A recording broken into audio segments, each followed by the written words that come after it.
Hey everyone, back again. Today I want to talk about the Bechdel test, or the Bechdel-Wallace test, made famous by, or really conceived by, Alison Bechdel. But before jumping into it, hi, I'm David. I explain philosophical concepts and ideas and ways to make them accessible to you. So if you're new here, you can see 300 episodes I already have up, more than that. If you like what I'm doing, you can like, share, subscribe. If you want to follow me anywhere other than here, you can find me on Instagram at theory_and_philosophy, or on Twitter at David Guignot. If you want to help me out, do all those things I just mentioned. You can help me out monetarily via Patreon or PayPal, but obviously no pressure to do that. If you found this on YouTube, you're going to be able to find it just in podcast form, if you want it just as an audio thing. Or if you found this as a podcast, you're going to be able to find the video of it on YouTube, if you're into that at all. So yeah, let's jump into this simple yet extremely important term that Alison Bechdel gives us. Now, it first comes out of one of her comics called Dykes to Watch Out For, but Alison Bechdel has written really prolifically, but also just the sheer intensity and importance of the text that she's written. So, for instance, she's written the graphic novels Fun Home and Are You My Mother, both of which I've read. I've seen the play, a play rendition of Fun Home as well, and they both center on themes of Bechdel's family life and her experiences with her parents. Fun Home focusing more on her father, and Are You My Mother focusing more on her mother. And they draw heavily upon psychoanalytic themes and other ideas like that, and maybe someday I'll do a more precise or specific exposition into those texts. But for now, from Dykes to Watch Out For, she gives us the idea that within cinema, but this can extend to all artistic production that includes humans, that there are very few examples of two women in a film talking with one another for something of an extended period of time about something other than a man. So the Bechdel test is just a test to assess whether two or more women in a movie or television series or anything, if two or more women talk with one another about someone or something that is not a man. That is, they're talking about something that relates to their lives. Now, there's the extra caveat that they should be named. So for example, you might see many films where two women will be like at a bar just talking about something as just kind of background noise, but you're able to make out the words. That wouldn't pass. Well, with this qualification that they have to be named, it wouldn't pass. That is, they are not integral to the story. They almost just serve as filler. So it's also called the Bechdel-Wallace Test because she credits her friend Liz Wallace for helping her conceive this idea. Plus, she is also indebted to the work of Virginia Woolf, who has, in her own writing many years ago, about a century ago, was calling attention to this problem within the production of literature. That is, it would always center men and men's experiences at the expense of women, where women would be relegated to the background or meant to exist only as supporting roles for men. Now, it's amazing how few films actually pass this test. Most of the films that you've probably seen, especially big Hollywood films, fail this test miserably, in that the women in the film, if there even are women, will only exist as supporting roles for men. They will just tag along, essentially. And one movie that really comes to my mind is Gone Baby Gone, in which Michelle Monaghan's character is just like following around Casey Affleck like the whole time. It's very weird. She's like always there. She barely ever talks, and she just like follows him around. That, for some reason, that one just popped into my mind. But even if a film passes the test, that is, there are two women, and I don't actually know if Gone Baby Gone passes the test. There may be a moment in which she talks to another woman.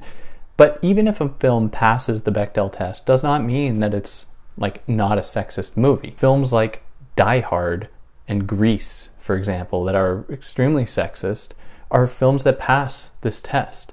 So it's not in itself a test to determine whether or not a movie is sexist, or a TV show or whatever is sexist. It instead is just a general indication about the relative inactivity of women's roles within film or television.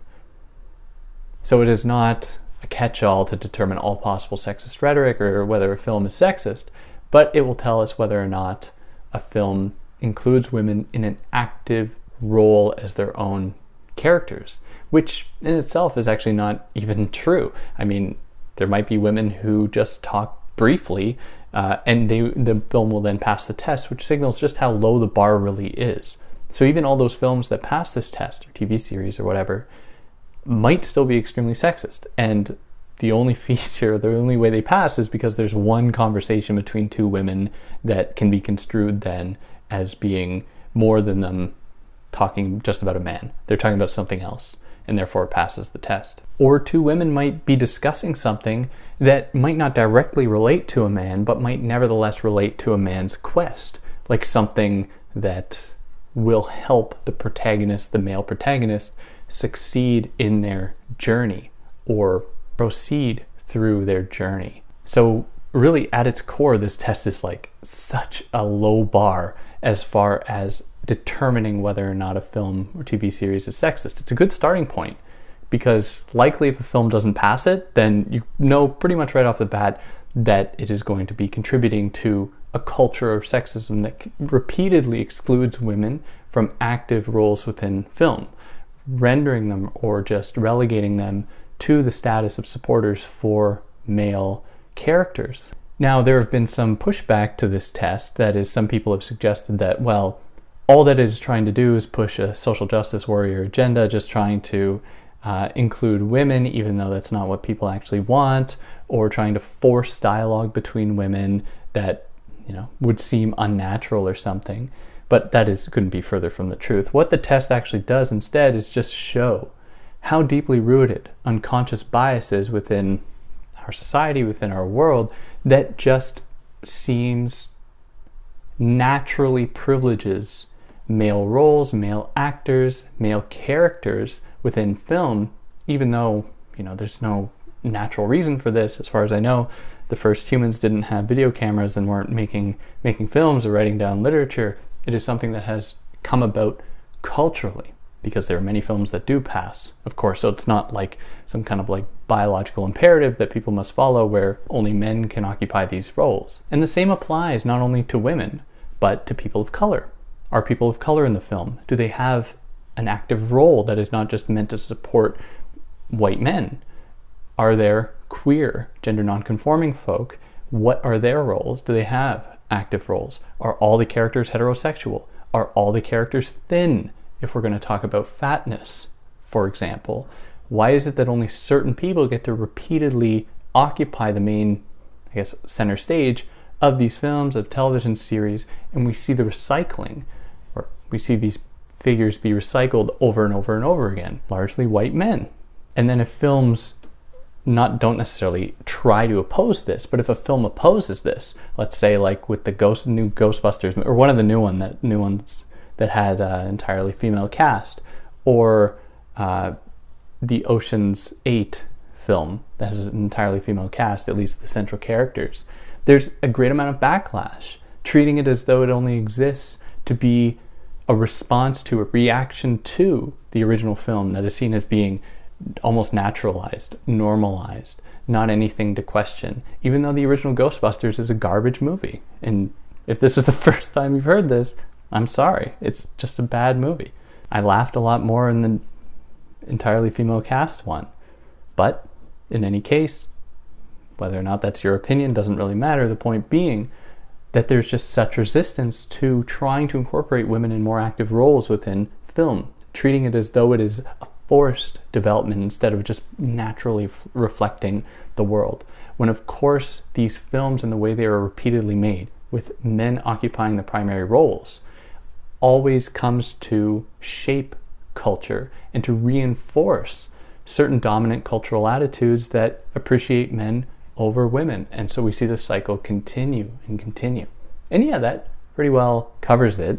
I know that there are so many films that I haven't talked about. I'll include a link in the description of a website that includes like all of the films that have passed and that those that have failed. If there's anything when you want to include that you think might be surprising, I'd love to hear about it. Anything I excluded about this term, I'd love to hear about it. And yeah, on that note, take care.